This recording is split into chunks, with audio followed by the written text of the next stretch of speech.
बिस्मिल्लाहिर्रहमानिर्रहीम, अस्सलाम वालेकुम। इमरान खान एक दफ़ा फिर सच्चे साबित हुए और तारीख़ी फ़ैसला सुप्रीम कोर्ट का सामने आया।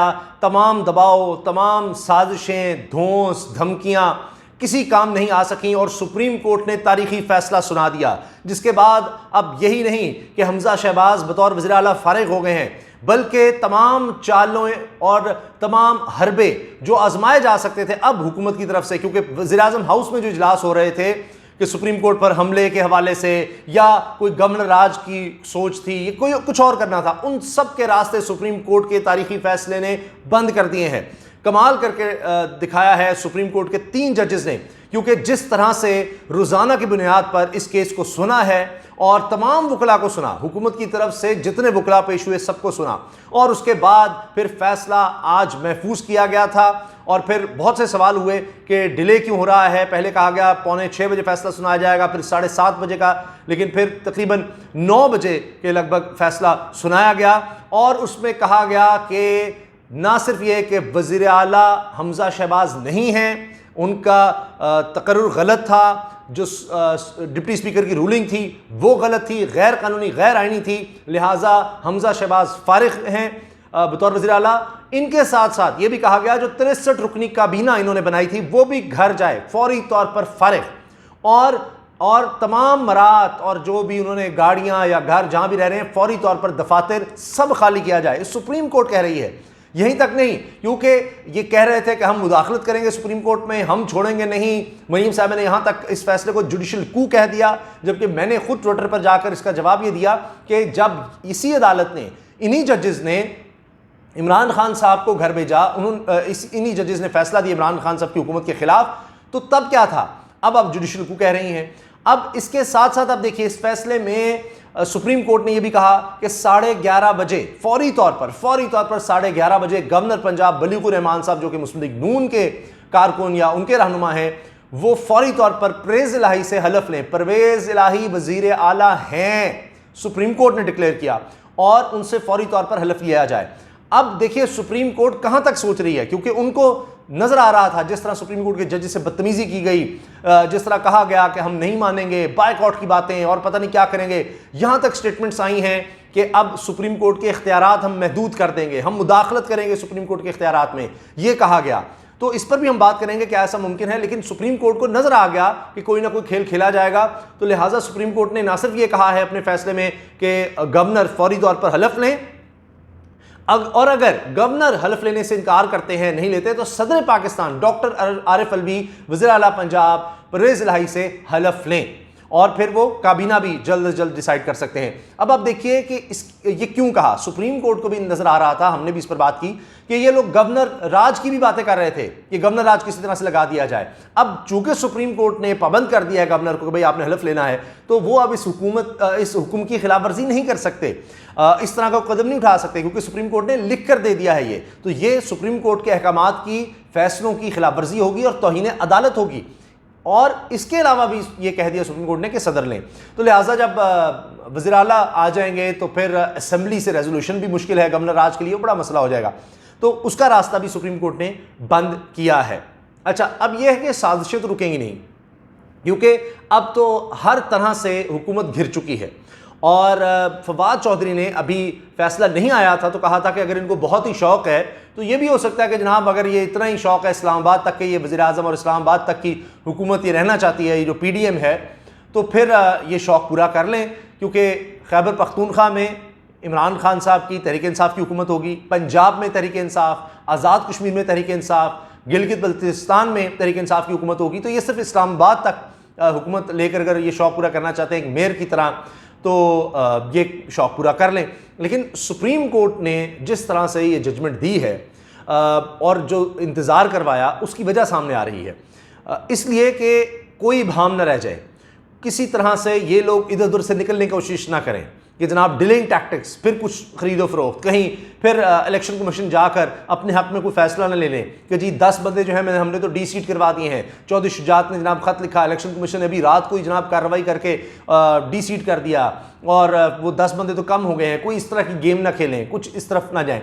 तो आप देखें ना, इलेक्शन कमीशन का मैं आपको बताऊँ कि अब उसको वोट डालने दिया, यानी एक शख्स जो नहल करार दे दिया गया था, तो इंतजार किया कि उसका नोटिफिकेशन नहीं दिया जब तक कि उसने हमजा शहबाज के हक में वोट नहीं डाल दिया, और अब जाकर आज जाकर उसका नोटिफिकेशन किया। इस्लामाबाद हाई कोर्ट ने उसको नाअहल करार दे दिया था, तो उसका नोटिफिकेशन ही नहीं कर रहे थे इलेक्शन कमीशन वाले, और अब जाकर नोटिफिकेशन किया ताकि एक दफा वज़ीर आला हमजा शहबाज बन जाए। लेकिन अब उनका एक और वोट कम हो गया है, और अब तहरीक इंसाफ और नून लीग का अगर मुकाबला किया जाए तो सिर्फ 2 वोट अब नून लीग के पास ज़्यादा हैं। वो तो अब ज़ाहिर है काफ लीग के भी 10 शामिल करें तो वो तो काफ़ी लीड बन जाती है। अब आप ये देखिए कि सारे प्लान धरे के धरे रह गए। जो अटैक का प्लान था वो किस तरह नाकाम बनाया। सुप्रीम कोर्ट की तरफ से ये डायरेक्शन ज़ाहिर मिली कि रेंजर्स सुप्रीम कोर्ट के अहाते के अंदर बुलाई गई क्योंकि ख़तरा था, बाहर इन्होंने गुंडे बुला लिए हुए थे। फिर खारदार तारें सुप्रीम कोर्ट के चारों तरफ लगाई गई। ये बड़ी अजीबोगरीब सूरत हाल थी जिससे खतरा था, इनको नजर आ रहा था कि फैसला इनके खिलाफ आने वाला है। और फिर साथ साथ इन्होंने खबरें चलवाई, ट्विटर पर भी बहुत ज़्यादा थ्रेट्स आए और खबरें चलवाई गई कि जी प्राइम मिनिस्टर हाउस में इजलास हो रहा है, वहाँ पर आइंदा का लाहेमल तैयार किया जाएगा। नवाज शरीफ, फजलुर रहमान, शहबाज शरीफ, इनके दरमियान टेलीफोनिक रब्ता हुआ है कि आगे किस तरह से चलना है। तो ये सब प्रेशर टैक्टिक्स से, लेकिन बहुत ज़्यादा खदशा भी था कि जिस तरह का माजी में हमने देखा है मामला कि हुकूमती दबाव होता है, कहीं सुप्रीम कोर्ट के जजेस पर इस तरह के दबाव ना हो, कोई मुलाकातों का सिलसिला शुरू हो जाए, बहुत सी कॉल्स की कोशिश हो सकती है, बड़ा कुछ हो सकता है क्योंकि माजी में इस तरह से फैसले लेते रहे हैं। अभी भी कोशिश हुई कुछ लोगों की तरफ से कि जी मुलाकातें की जा सकें चीफ जस्टिस से और कुछ मुलाकातों में कोई बात तय हो सके, लेकिन चीफ जस्टिस ने इनकार कर दिया किसी से भी मिलने से और कहा जो भी होगा वो अदालत में होगा, किसी ने मिलना है कोई बात करनी है अदालत आकर बात करे, वो भी नहीं हो सका। तो लिहाजा लगता यह है कि जो माजी में हमने देखा है कि जब जजेस फ़ोन उठा लें, जब जजेस वहीं पर बता दें, जस्टिस रिटायर्ड अब्दुल क़य्यूम साहब की तरह शहबाज शरीफ उनको फ़ोन करें तो वो बताएं कि जनाब ये फ़ैसला देना है, ऐसे देना है, और वो कहें आगे से कि जनाब इतनी तो सज़ा इस जुर्म में हो नहीं सकती, लेकिन जो आप कह रहे हैं हो जाएगा, ऐसे हो जाएगा, ये सब कुछ हो रहा हो तो ठीक है। इफ्तिखार चौधरी जैसी अदालतें हों तो ठीक है। जब वैसी ना मिलें अदालतें, कोई फ़ोन ना उठाए, कोई मुलाकात ना करें, तो इनको पता लग जाता है अब आइन और कानून के तहत फैसला आएगा तो हमारी बात बननी नहीं है। जब इनको कहीं वीडियो ऑडियोज़ ना मिले किसी जज की तो फिर परेशान हो जाते हैं और ये चाहते हैं कि वो कोई जज अरशद मलिक की तरह हम अब किसी को ब्लैकमेल तो करने से रहे, उसकी वीडियो नहीं है हमारे पास, तो फिर पता लग जाता है। मरीम साहबा कहती हैं जी हमें पहले ही पता था हमारे खिलाफ फैसला आएगा, और फिर चढ़ाई शुरू कर देते हैं कि जी इंसाफ नहीं हुआ, ये नहीं हुआ, वो नहीं हुआ। अब ये बातें भी शुरू हो गई हैं कि इस शिकस्त के बाद हमजा शहबाज और शहबाज शरीफ से ताकत ली जाए और मरीम साहबा जो हैं वो बाकायदा एक ताकतवर शख्सियत की तरह नून लीग में नज़र आएँ। तो ये बातें भी होना शुरू हो गई हैं, लेकिन इससे अब लग रहा है कि पीडीएम की तबाही और बर्बादी का आगाज़ हो गया है। अब आपस में लड़ाइयाँ होंगी, सुप्रीम कोर्ट पर हमले होंगे, और जिस सोच के साथ ये सारा रजीम चेंज किया गया था, जिस सोच के साथ ये सब आए थे और जो सारी प्लानिंग थी, जो जो उसमें शामिल था, वो सब धड़ाम से गिर गया है। और इमरान खान साहब को एक दफ़ा फिर तारीखी फतह मिली है। अली मोहम्मद खान साहब की तकरीर फिर वायरल हो रही है जिसमें उन्होंने कहा था कि इमरान खान आएगा, इंशाल्लाह आएगा, 2 तारीख से आएगा। उनका उस वक्त मजाक उड़ाया जा रहा था, लेकिन पाकिस्तान की तारीख में नहीं देखा गया कि इस तरह से किसी प्राइम मिनिस्टर की वापसी हो रही हो और उसको निकाला गया और फिर उसके बाद पार्टी उसकी जीतती चली जाए। यानी जिस दिन इमरान खान साहब से हुकूमत छीनी गई उस दिन से लेकर आज तक आप अगर देखें तो मुसलसल इमरान खान साहब की जीत नज़र आ रही है, पॉपुलर होते नज़र आ रहे हैं, मजबूत होते नज़र आ रहे हैं, वापसी उनकी नज़र आ रही है। और अब तो कह रहे हैं 2 तारीख से होगी। अब मसला पीडीएम के लिए बन गया है कि 16 जमातें मिलकर भी इमरान खान का मुकाबला नहीं कर पा रही, और सबसे बड़ा सूबा 12 करोड़ की आबादी वो भी इनके हाथ से निकल गया है। और अब इनके लिए अगले इलेक्शन इसलिए मुश्किल हो जाएंगे कि अब इंतज़ामी अमूर भी इनके पास नहीं होंगे, वरना इनका ये ख्याल था कि हम तमाम रियासती इदारों, हुकूमती इदारों और जो अफसरान हैं सब हमारे अंडर होंगे, ब्यूरोक्रेसी हमारे अंडर होगी, इलेक्शन कमीशन दीगर पर हम सारा प्रेशर डालकर अपने हक़ में इलेक्शन करवा सकेंगे। वरना जितनी महंगाई कर दी है, जितनी बैड गवर्नेंस इनकी सामने आ गई है, जिस तरह एक्सपोज हो गए हैं, इनका नज़रिया, इनका बयानिया सब कुछ पिट के रह गया है, तो कोई हल नहीं था कि इलेक्शन में कुछ बेहतर दिखाया जा सके। अब जब वो मामला निकल गया है तो अब ऐसे लग रहा है कि अब तो विफाकी हुकूमत भी ऐसे है कि जब चाहे इमरान खान साहब उसको गिरा सकते हैं। तहरीक इंसाफ के पास अब ज़्यादा पावर आ गई है। तो पीडीएम, मौलाना फजलुर रहमान, जरदारी साहब, नवाज शरीफ, शहबाज शरीफ, मरीम साहबा, हमजा शहबाज, सब लोग, चाहे वो अवामी नेशनल पार्टी हो, MQM हो, बलूचिस्तान अवामी पार्टी हो, जितने इनके इत्तेहादी हैं वो सब इस वक्त बेबस नज़र आ रहे हैं। और एक लहर है इमरान खान साहब की, अवामी लहर। और अब आईनी तौर पर, कानूनी तौर पर भी आप देखें तो फैसले उनके हक़ में आने लग गए हैं और वो और ज़्यादा मजबूत होते चले जा रहे हैं। आने वाले दिनों में लगता है कि अब इमरान खान साहब के लिए ही खुशखबरियाँ हैं, बड़ी खबरें हैं। और मनीम साहब ने जो कहा था कि अब रोज़ खुशखबरियाँ मिलेंगी, वो इमरान खान साहब को, तहरीक इंसाफ को या इनके कारकुनों को, इनके वोटर्स को ज़रूर मिल रही हैं, लेकिन दूसरी तरफ कोई खुशखबरी नहीं है। अब सिर्फ और सिर्फ इदारों से टकराव की तरफ बढ़ने का इरादा नज़र आ रहा है सुप्रीम कोर्ट के खिलाफ, या आइंदा आने वाले दिनों में हो सकता है कि फ़ौज के खिलाफ भी बरह रास्त अटैक्स दोबारा से शुरू हो जाएं, क्योंकि यही एक रास्ता इनके पास बचा है। अदरवाइज़ इमरान खान साहब का अब ना तो असम्बलियों में मुकाबला किया जा रहा है, असम्बली में मुकाबला हो नहीं पा रहा, अवाम में मुकाबला नहीं हो पा रहा, जलसों में मुकाबला नहीं हो पा रहा, इलेक्शन में भी, ज़िमनी इलेक्शन में आपने देखिए वहाँ भी मुकाबला नहीं हो पा रहा। तो किसी भी फोरम पर कानून, आइन, अदालतें, पार्लियामेंट, जलसे जुलूस, अवाम, इलेक्शन, मीडिया, सोशल मीडिया, कहीं भी आप देख लें, हर सतह पर हार इस वक्त पीडीएम की नज़र आ रही है और बड़ी बुरी हार नज़र आ रही है।